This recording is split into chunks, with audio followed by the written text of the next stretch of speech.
주제를 좀 바꿔보도록 하겠습니다. 한일 정상회담 어떻게 되는 건지 좀 두 분께 여쭤보려고 하는데 도쿄 올림픽이 오는 23일에 개막을 합니다. 이 개막일에 맞춰서 문재인 대통령과 스가 일본 총리가 정상회담을 할 수도 있다라는 얘기가 솔솔 나왔었는데 우리 청와대는 여기에 대해서 전혀 확인해 주질 않고 있었습니다. 이런 가운데 일본의 한 언론이 오늘 이 부분에 대해서 정상회담 갖기로 방침을 정했다라고 그렇게 보도를 했는데 청와대는 여기에 대해서 지금 미지수다 이렇게 지금 얘기를 하고 있습니다. 미지수다. 사실 얼마 남질 않았는데 여기에 대해서 이렇게 모호하게 얘기하면서 어떻게 보면 초강수인 것 같은데 그 배경이 무엇입니까? 전략적인 모호성이라고 보여지고요. 네. 대통령께서 말씀하셨어요. 그러니까 당과 정치권과 국민들이 판단하고 생각하는 것과 대통령의 생각하는 길은 다르다. 그리고 미지수라는 표현은 좀 여지를 남겨두는 것이다라고 좀 보여집니다. 일본 관방장관이 네. 일단 소마 공사에 얘기에 대해서 상당히 좀 부적절하다. 오신다면 외교상 정증이 대응을 해드리겠다라고 얘기를 했는데 저것도 그냥 외교적인 원론적인 얘기일 것 같아요. 저 정도 수준의 얘기였다면 분명히 스가 총리가 문재인 대통령께 어떠한 친서라든지 네. 아니면 전화라든지 직통전화라든지 이런 것을 통해서 좀 사죄도 하고 정중하게 좀 일본을 방문해 달라. 그럼 저희가 잘 준비하겠다라는 정도의 수준의 메시지가 와야 되지 않을까라는 생각이 듭니다. 일단은 일본 너무 잘못했어요. 정말 충격적이고 해서는 안 될 말들 했습니다. 어떻게 저런 사람이 네. 뭐 공식적인 외교관이 됐는지 저 사람이 더 충격적인 거는 되게 한국통이라고 그래요. 그런 사람이 어떻게 저런 얘기를 합니까? 일본 외교가에서 대한민국을 바라보는 입장이 저런 것이 아니냐라는 상당히 우려스러운 목소리가 있습니다. 대통령께서 현명한 판단하셔야 될 것 같고요. 이 건을 통해서 우리가 일본과의 회담을 하게 되면 좀 더 주도권을 갖고 얻을 건 충분히 얻어야 된다라는 생각입니다. 네. 방금 장 교수님께서 그만큼 좀 엄중한 사안이라고 말씀을 하셨는데 제가 다시 한번 좀 설명을 해드리겠습니다. 지난 금요일 밤에 일본 대사관 제2인자입니다. 소마 공사가 한 언론사와의 기자 간담회, 이제 뭐 식사를 하면서 간담회를 가졌는데 일본은 한국이 생각하는 것만큼 두 나라 관계에 대해 지금 신경을 쓸 여유가 없다. 문 대통령이 혼자 신경전을 벌이고 있다라고 얘기를 하면서 좀 성적인 그런 비하가 담겨 있는 발언을 했습니다. 외교상으로는 결례 정도가 아니라 있을 수가 없는 발언이고 이 소마공사라는 사람이 상당히 좀 한국통이기 때문에 더욱더 충격이 크다 이런 얘기가 나오고 있습니다. 일본 대사관은 바로 그날 밤에 그 새벽에 대사 명의로 해서 언론에 보도자료를 돌리고 유감이다라고 얘기를 했고 오늘 관방장관까지 나서서 매우 부적절한 발언에 대해서 매우 유감스럽다라고 밝히긴 했습니다만 우리 문재인 대통령 과연 일본 방문을 해야 되는 것인지 여러 가지 좀 국민들 입장에서는 생각을 할 수밖에 없습니다. 이 부분은 어떻게 풀어야 됩니까, 평론가님? 참 어려운 문제죠. 이렇게 복잡하게 꼬여있는 문제를 어떻게 네. 단숨에 풀 수 있겠습니까? 그러기는 좀 쉽지 않은 상황이라고 생각하고요. 근데 지금 이 한일 간의 정상회담 문제를 물밑 조율을 하고 있는 과정에서 일본 언론이 보여주는 태도. 네. 그러니까 일본 정부 관계자가 아마 말했겠죠. 그러니까 한일 정상회담, 그러니까 문 대통령이 방일할 것이고 정상회담을 하려고 한다라든가 이런 것들을 계속 공개를 한단 말이에요. 일본 언론에. 마치 자국내 홍보하는 것처럼. 또 문 대통령 뭐 만나는 시간까지도 뭐 15분을 만나니 뭐 이런 식의 얘기들까지 지금 새나가고 있는 거란 말이에요. 이것도 일종의 모욕주기예요. 그러니까 공사가 발언한 것도 굉장히 심각한 발언이지만 일본 정부가 취하고 있는 태도 자체가 한국을 마치 무시하는 듯한 태도를 계속 취하고 있다는 거예요. 그러니까 이럴 때 우리가 어떻게 대처해야 할 것인가. 이게 참 큰 숙제로 남아있는 건데요. 많은 분들이 아마 공감하실 거예요. 한일 관계는 개선돼야 한다. 수출 규제 지금 이루어지는 거 다 풀어야 된다. 이렇게 다 생각하고 계시고 좀 풀기를 원하는 마음도 있지만 또 우리가 자존심까지 구겨가면서 일본에 가서 마치 구걸하듯이 외교하기를 바라는 국민은 아무도 저는 없을 거라고 생각하거든요. 근데 앞서 말씀하셨던 것처럼 한국의 대통령이라면 최소한 꼬여있는 한일 관계 그리고 경제적인 문제까지 지금 파급 효과를 미치고 있는 이 한일 관계 문제를 풀려고 노력하는 태도는 굉장히 중요하다. 네. 이건 대통령으로서 취해야 할 태도인 것만은 틀림이 없는 거죠. 그러니까 문 대통령이 그런 태도를 취하려고 지금 노력함에도 불구하고 일본 정부는 마치 우리가 자신들이 도덕적 우위에 서 있는 것인 것 마냥 네. 그리고 위안부 합의도 한국 정부가 잘못해서 파기한 것이고 모든 게 다 지금 1965년 한일 청구권 협정된 거 한국 정부가 마치 다 그냥 부정하는 듯한 네. 이런 식의 태도를 보이는 것은 우리의 문제일 뿐만 아니라 일본이 점점 극우화돼가는 경향이 나타나는 현상이기도 네. 하다. 그러니까 일본 정부의 태도 변화도 필요하다고 생각해요. 그러니까 외교는 상호주의라고 우리가 얘기하잖아요. 우리가 지금 어떻게 해서든 한국 내 여론이 네. 완전하게 썩 좋지는 않지만 대통령이 풀려고 한 발 더 앞서가면, 한 발 더 다가가면 일본 정부도 그런 의지를 최소한 보여줘야 한다. 그 정도 합의 정도를 일본 정부가 해줄 때 정상회담이 가능한 것이지, 만약에 그 정도도 안 했는데 일본에 가가지고 문 대통령 지난번에 G20 정상회의 할 때 네. 얘기 나왔던 것처럼 그냥 정상회담 하기로 했다가 그냥 쓱 스쳐 지나가듯이 가버리는 이런 방식으로, G7이죠. G7 정상회담 할 때 그때 쓱 지나가듯이 그렇게 하는 것은 대단히 부적절하다. 그러니까 최소한 그 정도 합의까지는 네. 하고 그 다음에 가는 게 맞다고 생각합니다. 그렇군요. 그게 국민적 경사에도 부합하는 거라고 생각합니다. 네. 그런데 23일에 개막을 하기 때문에 오늘 내일 안으로는 방일을 해야 할지 이 부분을 결정을 해야 됩니다. 여러 가지 코로나19 상황 등등 때문에 자가격리 기간까지 수행원들 같은 경우에는 지금 수행을 하는 입장에서는 또 이수를 해야 되고, 그래서 조만간 결정을 해야 되는데, 방금 말씀하신 대로 일본의 지금 이 같은 태도는 소마공사의 발언이 단순한 실수가 아니라 지금까지 일본이 보이고 있는 하나의 우리나라에 대한 여러 가지 좀 모욕적인 언사와 우리에게 책임을 돌리는 그 분위기에서 계속해서 그 배경을 읽을 수가 있는데, 이런 가운데 문재인 대통령 상당히 좀 고심을 할 겁니다. 왜냐하면 대통령 임기 얼마 남지 않은 상황에서 일본과의 관계 개선을 도모할 수 있는 어쩌면 마지막 기회가 될 수도 있기 때문입니다.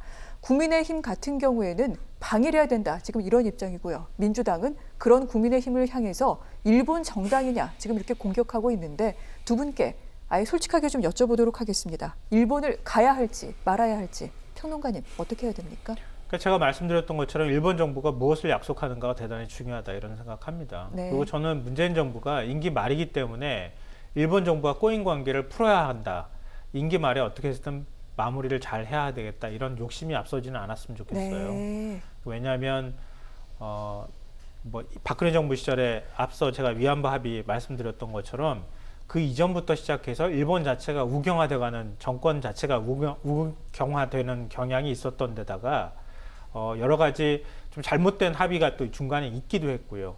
그 과정에서 문 대통령이 위안부 합의를 부정하고, 그리고 거기에 또 일본 정부가 더 분노하고, 그리고 또 일제 강제 징용 배상 판결이 또 그 사이에 네. 나오고, 이러면서 계속 관계가 이렇게 꼬이기만 해왔거든요.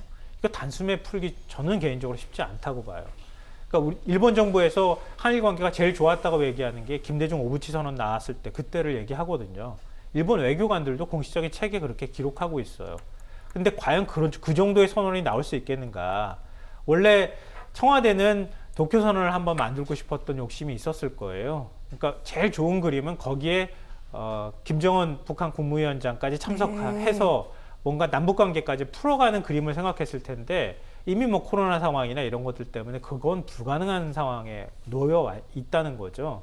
근데 여기에 지나치게 만약에 매달려서 욕심을 낼 경우에 문재인 정부의 외교적 성과도 못 내고 국민적 비난에 직면하는 상황이 될 수도 있다. 네. 그러니까 저는 문 대통령이 가는 것까지는 충분히 국민들께서 가서 뭔가 해결하려고 하는 노력을 보이는 태도에 대해서는 굉장히 높게 평가할 거라고 생각하지만, 가서 망신을 당하거나 일본 정부에 굴욕적으로 우리가 태도를 취하는 것 같은 모습을 보이는 게 나오게 될 경우에는 아니가만 못한 네. 경우가 나올 것이다.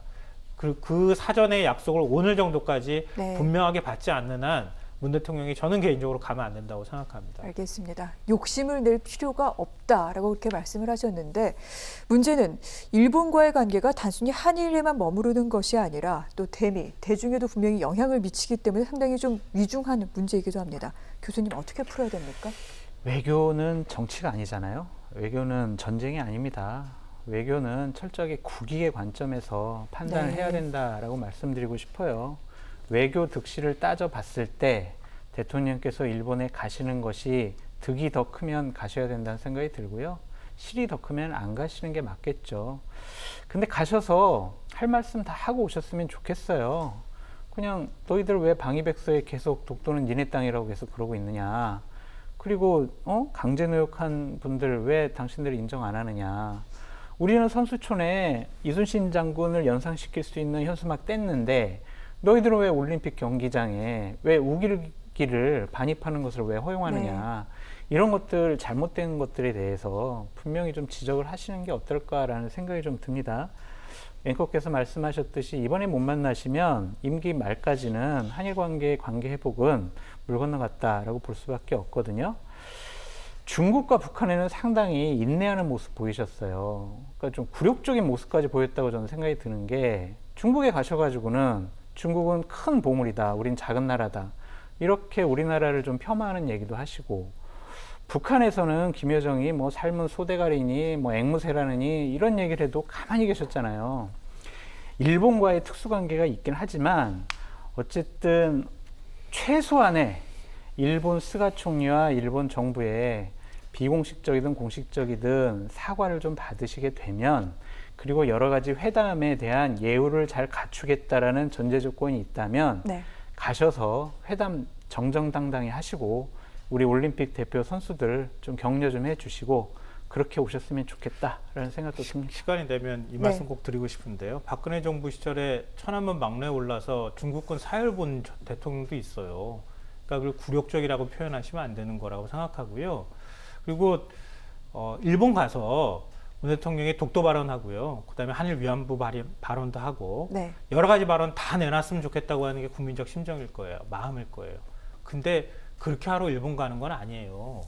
대통령이 그렇게 가가지고 외국 가서 그렇게 다 발언할 것 같으면 뭐하러 합니까? 한일 정상회담 할 이유가 없는 거죠. 그럼 이 부분 그러니까, 의제로도 삼지 말아라? 아니요. 그러니까 한일 간에 그러니까 정상 간의 만남에 있어서는 성과가 나와야 하잖아요. 그러니까 발언이 중요한 게 아니라 성과가 중요한 겁니다.